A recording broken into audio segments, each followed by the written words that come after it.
지금 이 영상을 보고 계신 당신에게 묻고 싶습니다. 혹시 오늘 아침 눈을 뜨자마자 개운함 대신 죽겠다는 말이 먼저 튀어나오지 않으셨나요? 단순히 어제 늦게 자서 혹은 업무가 많아서 피곤한 것이라고 생각하셨다면 큰 오산입니다. 10년 동안 인체의 대사작용과 세포를 연구해온 제 눈에는 지금 당신의 몸이 단순한 피로가 아니라 안쪽에서부터 서서히 썩어 들어가고 있는 위험한 징후가 보입니다. 겁을 주려는 게 아닙니다. 이것은 당신의 몸이 보내는 마지막 구조 신호일지도 모릅니다. 지금부터 제가 딱 3가지 질문을 드리겠습니다. 자신의 몸 상태를 떠올리며 솔직하게 답해보십시오. 첫째, 자고 일어났는데도 얼굴이나 손발이 퉁퉁 부어있어 반지가 잘 빠지지 않거나 신발이 꽉 낀다. 둘째, 점심을 먹고 난 뒤 오후 3시에서 4시쯤 되면 미친 듯이 단 음식이나 커피가 당겨서 참을 수가 없다. 셋째, 분명 덜 먹고 운동을 하려고 노력하는데도 팔다리는 가늘어지고 배만 자꾸 볼록하게 나온다. 만약 이 중에서 하나라도 해당된다면 당신은 지금 자연스러운 노화 과정을 겪는 것이 아닙니다. 당신은 지금 부패에 가까운 만성염증 반응에 온몸이 저려지고 있는 중입니다. 오늘 이 이야기를 끝까지 듣지 않으신다면 당신은 평생 밑빠진 독에 비싼 영양제만 들이부으며 왜 내 몸은 나아지지 않는가에 대해 한탄만 하게 될 것입니다. 도대체 왜 당신만 유독 몸이 무겁고 아픈 걸까요? 많은 분들이 나이가 들어서 그렇다며 체념하곤 합니다. 하지만 과학자의 관점에서 볼 때 그것은 자신의 몸을 방치한 것에 대한 비겁한 변명에 불과합니다. 당신의 체중계 숫자가 늘어난 이유가 단순히 지방이 많이 껴서라고 생각하십니까? 아닙니다. 그것은 지방세포 사이에 낀 쓰레기물, 즉 배출되지 못한 독성 림프액 때문입니다. 우리 몸에는 하수도 역할을 하는 림프계가 있습니다. 상상해보십시오. 집안의 싱크대 배수구가 음식물 찌꺼기로 꽉 막혀 있는데 그 위에 계속해서 새로운 음식물을 들이붓는다면 어떻게 될까요? 역류하고 악취가 진동하며 결국 집안 전체가 썩어갈 겁니다. 지금 당신의 몸이 딱 그 꼴입니다. 뒷목이 뻐근하고 어깨가 짓눌리는 듯한 통증은 뇌에서 내려오는 하수구가 막혔다는 신호입니다. 저녁마다 양말 자국이 깊게 남는 것은 하체가 독소 섞인 물에 절여지고 있다는 비명입니다. 피부가 푸석하고 트러블이 생기는 건 세포가 쓰레기 더미 위에서 숨을 쉬지 못해 질식하고 있다는 증거입니다. 이것을 해결하지 않고 다이어트를 한다거나 보약을 먹는 건 썩은 물 위에 맑은 물을 한 바가지 붓는 것과 다를 바가 없습니다. 제가 당신의 어제 하루를 한번 맞춰보겠습니다. 아마 제 말이 소름 돋게 정확할 겁니다. 어제 저녁 당신은 분명 오늘 하루 너무 고생했으니 이 정도 보상은 괜찮아라며 자극적인 배달 음식을 시켰거나 침대에 누워 스마트폰 불빛을 얼굴에 비추며 유튜브 쇼츠나 릴스를 넘기느라 새벽 1시를 훌쩍 넘기셨을 겁니다. 뇌는 쉴 시간을 잃었고 눈은 블루라이트에 노출되어 수면 호르몬인 멜라토닌은 말라버렸겠죠. 그리고 오늘 아침 알람 소리가 마치 재앙처럼 들렸을 겁니다. 몸을 일으키는 게 고역이라 5분만 더를 외치며 알람을 5번은 밀었을 테고 거울 속 당신의 눈은 붉게 충혈되어 있고 혀에는 하얗게 백태가 끼어 있었을 겁니다.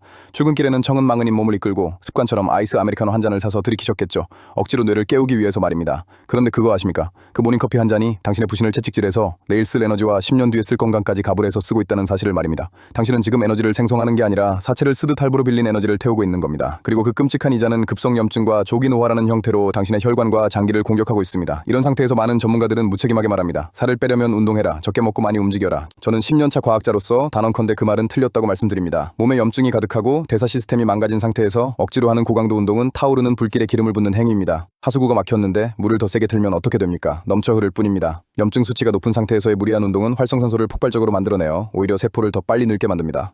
지금 당신에게 필요한 건 무언가를 더하는 플러스가 아니라 몸속의 쓰레기를 치우는 마이너스, 즉 삭제의 기술입니다. 염증 수치는 섭취 칼로리에 비례하는 것이 아니라 배출 능력에 반비례합니다. 이 공식을 반드시 기억해야 합니다. 배출 능력이 제로인 상태에서 좋은 음식이나 운동을 더해봤자 당신의 몸은 그 부하를 견디지 못하고 폭발해버립니다. 몸을 비우고 흐름을 만드는 것이 그 어떤 명약보다 우선되어야 합니다. 그렇다면 구체적으로 어떻게 해야 할까요? 거창한 헬스장 등록이나 비싼 디톡스 주스는 필요 없습니다. 오늘부터 딱 3가지만 저와 약속합시다. 돈은 한 푼도 들지 않지만 그 효과는 수백만 원짜리 시술보다 확실합니다. 첫 번째, 공복의 기적을 믿고 실천하십시오. 하루 24시간 중 최소 12시간은 당신의 장기가 쉴 수 있게 해주십시오. 우리 몸의 세포는 영양분이 들어오지 않을 때 비로소 청소 모드인 오토파지 시스템을 가동합니다. 낡고 병든 세포를 스스로 잡아먹고 새로운 세포로 재생시키는 이 놀라운 기능은 오직 공복 상태에서만 일어납니다. 야식을 먹고 자는 건 청소부에게 일을 시키지 않고 쓰레기를 계속 던져주는 것과 같습니다.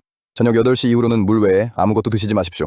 당신의 세포가 쓰레기를 치울 시간을 줘야 합니다. 두 번째, 꺼져버린 림프의 스위치를 다시 켜십시오. 우리 몸에는 쓰레기통이 모여있는 곳이 있습니다. 바로 귀 뒤, 겨드랑이, 그리고 사타구니 서해부입니다. 이 세 곳은 림프절이 집중된 곳으로 이곳이 막히면 전신의 순환이 멈춥니다. 하루에 딱 5분 샤워하실 때나 TV를 보실 때 주먹을 쥐고 겨드랑이와 서해부를 가볍게 두드려 주십시오. 귀 뒤는 부드럽게 마사지 해주십시오. 이 사소한 자극이 꽉 막혀있던 하수구를 뚫어주는 기폭제가 됩니다. 며칠만 꾸준히 해도 아침에 얼굴 붓기가 사라지고 피부색이 맑아지는 것을 즉각적으로 느끼실 수 있을 겁니다. 세 번째, 액상과당과 철저하게 이별하십시오. 이것은 타협의 대상이 아닙니다. 당신이 무심코 마신 달콤한 에이드, 시럽을 듬뿍 넣은 라떼, 건강 음료라고 착각하고 마신 과일 주스가 당신의 뇌세포를 설탕물에 절여버리고 있습니다. 액체로 들어온 당은 고체보다 흡수 속도가 비교할 수 없을 만큼 빠릅니다. 이것은 혈당을 미친 듯이 치솟게 만들고 인슐린 시스템을 고장내며 혈관 내벽에 상처를 입혀 염증을 유발하는 가장 강력한 독소입니다. 목이 마르면 물을 드십시오. 단맛이 당길 때는 차라리 과일을 씹어 드십시오. 액상과당만 끊어도 당신이 겪고 있는 만성 피로와 브레인 포그의 절반은 사라질 것입니다.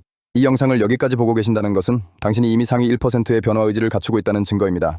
대부분의 사람들은 자신의 몸이 보내는 신호를 무시한 채 살아가다 병상에 누워서야 후회합니다. 하지만 당신은 다릅니다. 우리 몸은 놀라울 정도로 정직합니다. 당신이 혹사하고 학대한 만큼 아프고 병들지만 당신이 관심을 가지고 아껴주는 만큼 반드시 건강과 활력으로 보답합니다. 오늘 제가 말씀드린 이 세 가지, 공복 유지하기, 림프절 두드리기, 액상과당 끊기, 이것은 단순한 건강 팁이 아니라 당신의 생존 전략입니다. 10년 뒤에 당신이 병원이 아닌 활기찬 일상 속에서 지금의 당신에게 고맙다고 말할 수 있게 만드십시오. 더 늦으면 그때는 현대 과학으로도 되돌릴 수 없습니다. 지금 바로 시작하십시오. 당신의 몸은 다시 태어날 준비가 되어 있습니다.